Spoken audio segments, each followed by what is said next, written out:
Untuk selanjutnya, yang akan memberikan pengalaman dan ilmunya adalah Mas Arief Budiman. Beliau sudah berkarir selama 15 tahun sebagai penyiar, kemudian produser, penulis berita, operator,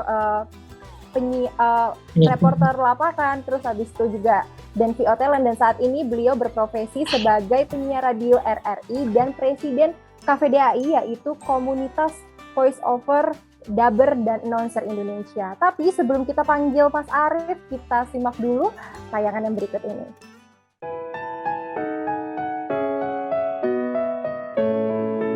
Assalamualaikum warahmatullahi wabarakatuh. Selamat malam. Malam ini saya diajak untuk siaran bareng sama Yangti untuk menebarkan pesan cinta. Topik yang menarik banget buat dibahas. Pesan cinta saya malam hari ini saya pengen bagikan untuk siapapun. Itu dia narasumber kita hari ini, Mas Arief Budiman. Langsung saja tanpa perlu berlama-lama kita sambut ya. Silahkan Mas Arief. Terima kasih Gracia. Selamat sore juga teman-teman yang sudah hadir, Sobat 7. Ada Sobat 7, ada Sobat KVDAI, ada Sobat Otan juga di situ, ada Kak Yolinda juga. Selamat sore, suara saya terdengar cukup jelas ya? Oke, terima kasih. Wah, banyak banget ya teman-teman KVDAI. Senang banget saya bisa belajar bareng lagi di sini. Ya, yang hadir sore hari ini di webinar Ilmu dan Cuan dari Voice Over dan Dubbing dari Trans 7 ini adalah Arief Budiman ya, bukan Om Farhan, walaupun mukanya 11-12. Oke. Boleh mungkin langsung kita ke slide aja kali ya untuk singkat waktu, nanti kita ngobrol sebelum berjalan.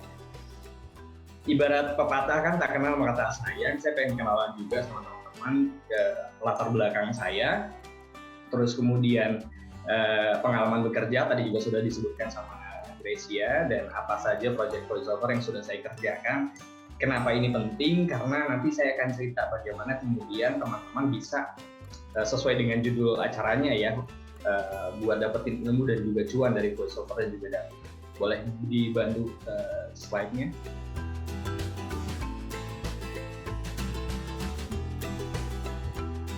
Oke. Sudah muncul. Ya, sip. Bisa bisa di full screen ya, bisa ya. Ya, saya Arief Budiman. Pendidikan saya International Marketing Management dari Binus University. D3 saya Broadcasting dari BSI.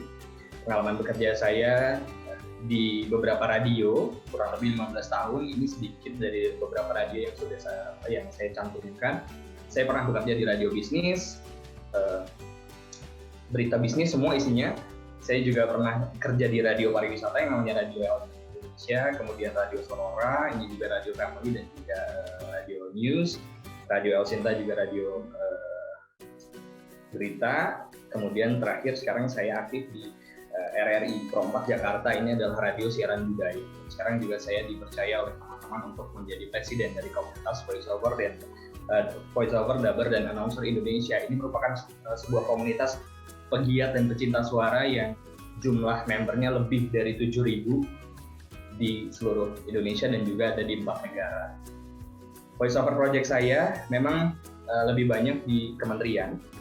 Suara saya lebih banyak terdengar di banyak sekali proyeknya kementerian, di antaranya Kementerian Pertanian, Kemendikbudristek, kemudian Kementerian Ketenagakerjaan, Olimpiade Sains Nasional, Badan Ketahanan Pangan, dan ada beberapa kampus juga, salah satunya Universitas Insan Cipta Indonesia. Ini adalah kampus digital yang baru saja di launching tahun ini.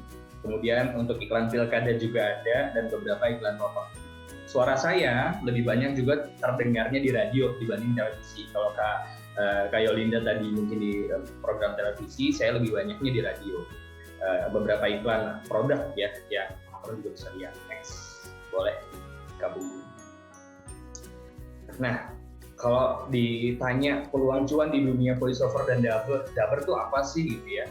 Voiceover dan dubbing tuh apa sih? Pertanyaan awalnya dulu deh, dari judul acaranya ini aja dulu ya. Apa sih cuan itu gitu kan?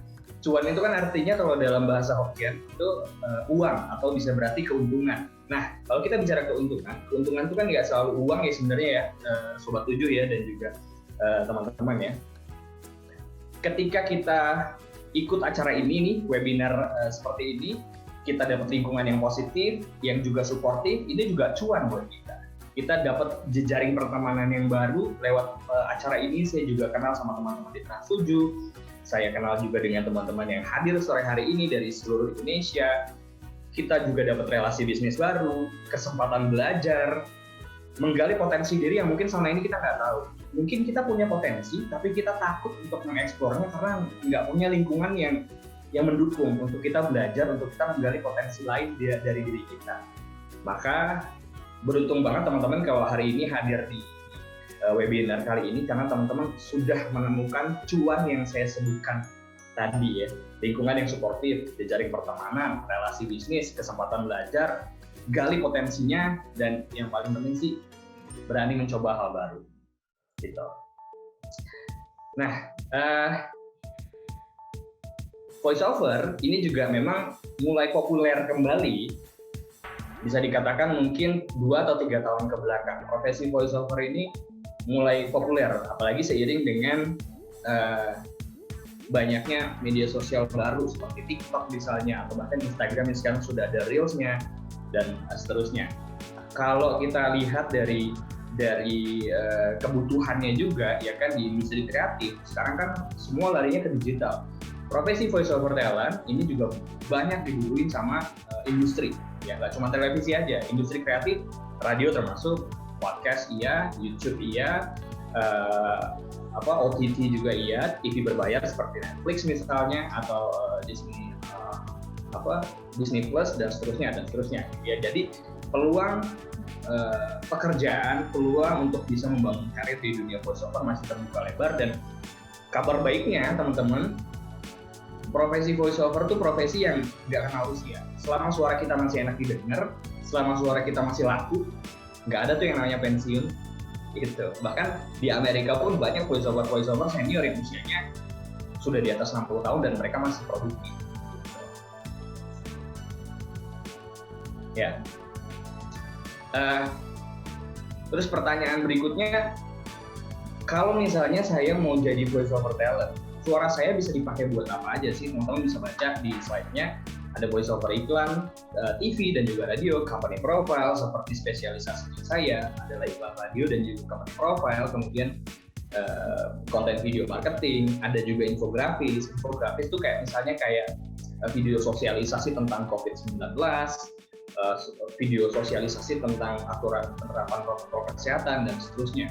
Gitu kan. Iklan digital itu seperti untuk misalnya iklan YouTube atau iklan di media out of home gitu ya, yang ada di bandara, yang ada di stasiun MRT dan lain-lain. Terus di media sosial juga, di Instagram dan di Facebook kayak gitu. Terus kemudian dubbing untuk konten-konten YouTube. Nah, saya juga nanti mau kenalin teman-teman ke salah satu member KPDI ini yang cukup produktif bikin konten-konten dubbing di YouTube. Nanti saya akan kenalkan ke teman-teman. Keren-keren ya, gitu. Saya aja salut sama teman-teman di KPDI ini yang luar biasa talentanya. Presentasi korporasi juga dan seterusnya ya.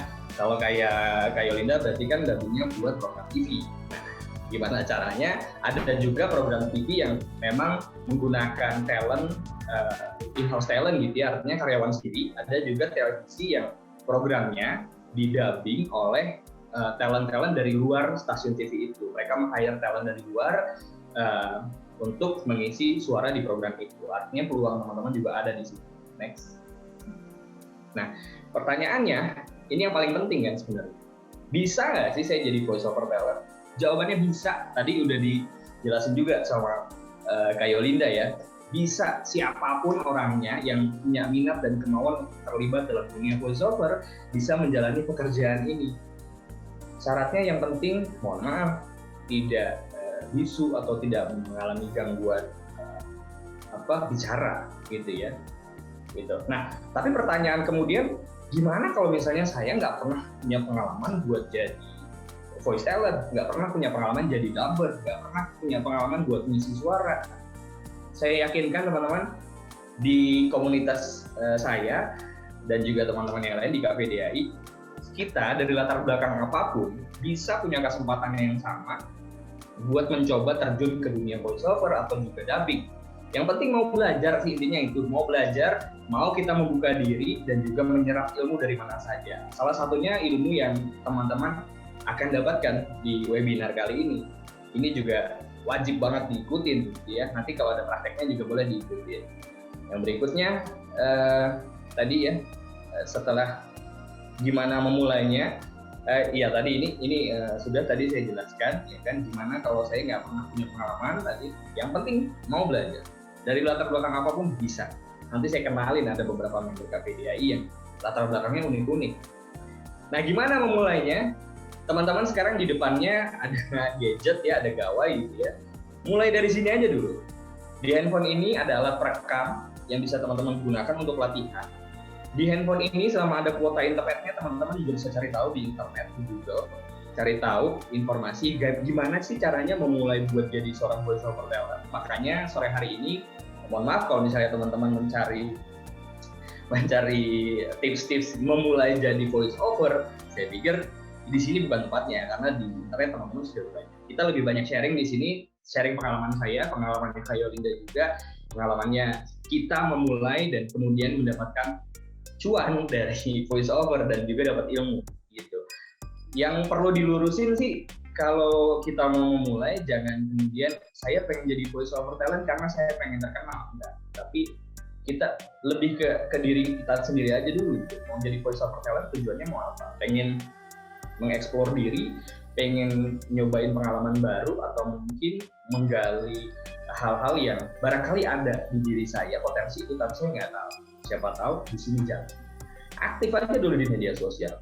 Teman-teman juga saya yakin sebagian besar tahu informasi mengenai kegiatan ini ya. Sobat 7 dan juga Sobat KPDAI juga tahu kegiatan ini pasti dari media sosial. Tadi sudah dijelasin juga sama Mas Kegi di awal banget ya, bahwa teman-teman juga followersnya Official Trans 7 Club juga pasti dapat informasinya juga dari Instagram, gitu kan. Ikutin kelas-kelas voiceover, dubbing, voiceover, terus juga kelas-kelas dubbing, ada yang online, ada yang offline. Ada yang online lewat Zoom atau Google Meet, atau ada juga yang offline tatap muka. Ikutin aja buat belajar, gitu, dan juga menambah jejaring pertemanan. Kalau sambil belajar, bikin demo atau sampel. Kalau misalnya nggak punya alat rekam gimana? Saya nggak punya mikrofon, saya nggak punya alat rekaman, bahkan mungkin saya nggak punya laptop buat ngedit, pakai handphone. Di handphone, di Play Store gitu ya, atau di App Store, itu semua aplikasi yang teman-teman butuhin buat memulai belajar voiceover itu ada. Software editing ada, aplikasi editing ada, buat rekam pakai alat rekam yang sudah built-in di handphonenya itu ada. Atau mau pakai aplikasi lain yang ada di Play Store buat rekam suara ada, mau ngedit video juga ada. Kalau udah bikin demo, kirim ke PH atau ke agensi, atau kalau misalnya ada casting, siap-siapin aja sampelnya, jadi tinggal kirim atau posting ke media sosialnya sendiri, jadi portofolio, gitu. Jadi reelsnya teman-teman. Dan kalau tadi saya sempat singgung di awal, rata-rata para voice talent yang merintis karirnya dari nol sama sekali, sampai kemudian mereka dapat job, sampai bahkan sekarang sudah berani untuk sharing juga pengalaman mereka, buka kelas, itu awalnya pasti dari komunitas. Karena nggak ada orang yang bisa tumbuh atau besar sendirian tanpa support system. Komunitas ini dijadiin support system buat teman-teman bisa dapetin cuan, dapetin job yang banyak gitu. Karena kalau nggak lewat komunitas, rasa-rasanya mustahil gitu. Jangan jadi single factor lah, capek gitu, babak belur sendirian gitu. Jadi cobalah aktif di komunitas. Nah, ini beberapa komunitas yang ada ya. Komunitas voiceover dubber dan announcer Indonesia adalah komunitas kami, komunitas saya dan juga teman-teman. Bisa dicari di Facebook dan juga di Instagram. Ada juga Sanggar, tempat latihan yang ini sudah terkenal sekali puluhan tahun, bahkan sandiwara radionya sudah terkenal dan bahkan mendapatkan penghargaan dari luar negeri adalah Sanggar Prativi. Kami juga kebetulan punya mentor dan guru dari sana.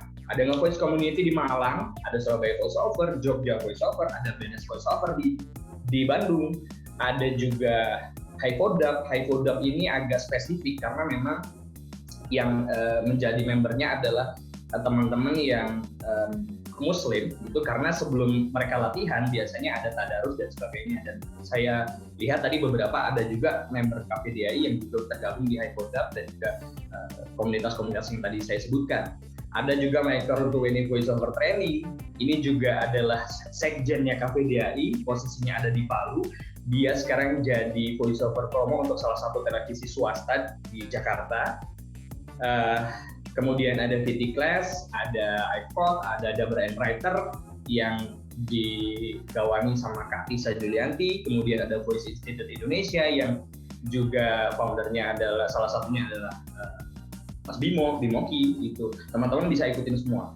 Nah, kalau tadi juga di slide sebelumnya saya sempat bahas tentang gimana sih caranya buat jualan suara, tawarin ke agensi, tawarin ke marketplace. Ada beberapa agensi dan juga marketplace yang saya sebutkan di sini, tapi di luar sana masih banyak lagi, bisa di googling teman-teman. Ada InnoVoiceOver, ada innovoice.com, evoy.id, ada voice123.com, ada Suara Kreatif, ini di PH dan juga Wahana Suara Indonesia, agensi sekaligus studio, gitu ya. Terima kasih. Terus kemudian, seperti yang tadi saya bilang teman-teman, di slide yang berikut ini agak sedikit surprise, karena kalau teman-teman bisa lihat di slide-nya, bisa lihat sendiri, ada yang dari Depok, Kak Silvi, staf admin, PU, kemudian ada PNS, Kak Elisa, ada Agni, yang kuliahnya jurusan matematika, nggak ada hubungan sama sekali sama suara atau broadcasting. Ada ibu rumah tangga, ada Kak Lani, kemudian ada Mas Adit, ini PNS di Sukabumi yang kalau teman-teman mau tahu, kerjaannya Mas Adit ini adalah konsuler untuk orang-orang dengan gangguan jiwa. Jadi kerjanya dia ngajak ngobrol orang-orang yang punya gangguan jiwa gitu ya di Sukabumi. Terus kemudian ada Siti di Bandung, konten kreator. Ini yang tadi saya bilang, saya simpen buat belakangan. Nanti saya pengen dengar, teman-teman juga pengen dengar pasti suaranya Siti kalau lagi voice acting tuh kayak gimana sih. Dan juga ada Mbak Yovita, ibu rumah tangga, ini juga jago banget kalau dubbing Korea nih sama dubbing kartun, ini jago banget. Masih banyak lagi, ada Made Agus di Lampung, dan seterusnya, masih banyak. Teman-teman bisa lihat sendiri, ini adalah bukti, dan bahkan nggak cuma di Jakarta ya teman-teman. Saya punya teman, namanya Mikael, dia adanya di Merauke, Papua, ya, which is jauh banget dari sini, dari Jakarta, jauh banget ya. Ada juga Kak Mega dari Lampung, dia adalah seorang penulis. Ada juga Kak Ilona, guru bahasa Inggris. Ada juga pelatih teater, Kang Dian, ini juga dulu sempat main di salah satu sinetron Preman Pensiun kalau teman-teman tahu. Ada marketing rumah sakit, bayangin, marketing rumah sakit juga jadi voice talent. Namanya Mas Afan di Tegal. Dan ada Mbak Hilda di Bekasi yang seorang arsitek. Ya kan, ini cita-cita masa kecil biasanya tuh. Oh, mau jadi apa? Mau jadi arsitek. Nggak taunya nyemplungnya jadi voice talent. Kuncinya apa sih teman-teman? Ini kunci yang sering banget saya sharing ke teman-teman yang lain. Teman-teman di KPDI mungkin juga sudah hafal, sudah kata. Kuncinya satu, kalau kita nggak yakin sama suara kita sendiri, kuncinya cuma satu ini. Nggak ada suara yang jelek. Nggak ada suara yang jelek. Kenapa? Yang namanya suara itu kan anugerah dari Tuhan ya. Sesuatu yang datang dari Tuhan, saya yakin itu adalah yang terbaik. Artinya segala sesuatu yang datang dari Tuhan nggak ada yang jelek. Karena itu anugerah. Yang ngebedain kita dengan orang lain di dunia suara itu cuma mungkin kita belum terlatih, teman kita sudah terlatih, atau sebaliknya, mereka belum terlatih, kita sudah lebih terlatih. Saya juga sama, saya bisa dapat banyak job, bisa dapat banyak project bukan karena suara saya bagus, enggak gitu, tapi saya terus melatih suara saya. Dan bahkan kalau bisa dibilang pencapaian saya atau perjalanan saya untuk menemukan karakter suara saya yang sekarang itu hampir 10 tahun. Hampir 10 tahun saya melakukan perjalanan untuk menemukan karakter suara saya sampai di titik sekarang. Dan ya alhamdulillah, kerjaan tuh udah bukan mudah, ibaratnya apa ya, kalau dulu masih ikutan casting, kirim sana, kirim sini. Sekarang bahkan kadang beberapa kali saya harus menolak pekerjaan gitu, harus menolak job gitu kan, bukan karena nggak butuh duit, enggak, tapi karena memang saya menyadari kapasitas diri saya juga menyadari batas diri saya sampai gimana. Artinya sih teman-teman, one day kalau teman-teman sudah merasakan dapat job yang banyak, alhamdulillah, jangan lupa bagi-bagi teman gitu. Jangan lupa juga ajak teman-temannya untuk ngerasain ternyata apa yang teman-teman lakukan selama ini, belajar di dunia voiceover, ada hasilnya. Walaupun mungkin belum sebanyak teman-teman yang sudah lebih dulu. Itu dari saya. Dan nanti kalau mau ngobrol, mau nanya lagi, boleh silakan. Seperti tadi saya bilang, teman-teman, mohon maaf kalau teman-teman mengharapkan hari ini saya sharing materi yang teori, ya. Teman-teman bisa cari sendiri di Google gitu ya. Saya pengen sore hari ini kita lebih banyak ngobrol, kita lebih banyak diskusi. Apa yang jadi kendalanya teman-teman, apa yang jadi masalahnya teman-teman buat menjalani profesi voiceover. Barangkali mudah-mudahan saya bisa menjawab dan kita bisa sama-sama belajar. Saya juga belajar dari teman-teman semua, saya juga belajar dari Kak Yolinda sore hari. Terima kasih, Gracia. Oke, terima kasih banyak Mas Arief. Betul banget ya yang tadi telah disampaikan sama Mas Arief. Bergabung dengan Trans7 Club ini juga salah satu bentuk cuan karena Sobat 7 bisa menambah relasi dengan anggota lain dari seluruh Indonesia. Beraktivitas bersama, sharing ilmu, dan mengisi waktu luang dengan berbagai kegiatan positif. Saya ucapkan terima kasih kepada narasumber kita yang sangat luar biasa nih, Mbak Yolinda dan Mas Arief yang sudah berbagi ilmunya, sudah sharing-sharing kepada kita semua.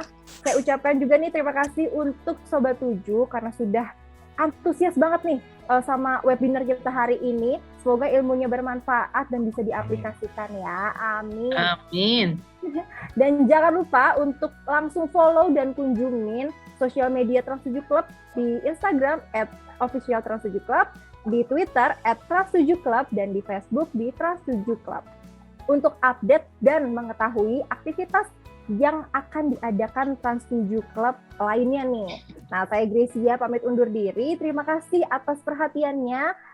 Semoga kita bisa bertemu lagi nih di acara Trans7 Club lainnya ya. Dan pastinya akan seru-seruan lagi kayak gini. Ya. Wassalamualaikum warahmatullahi wabarakatuh. Sampai jumpa.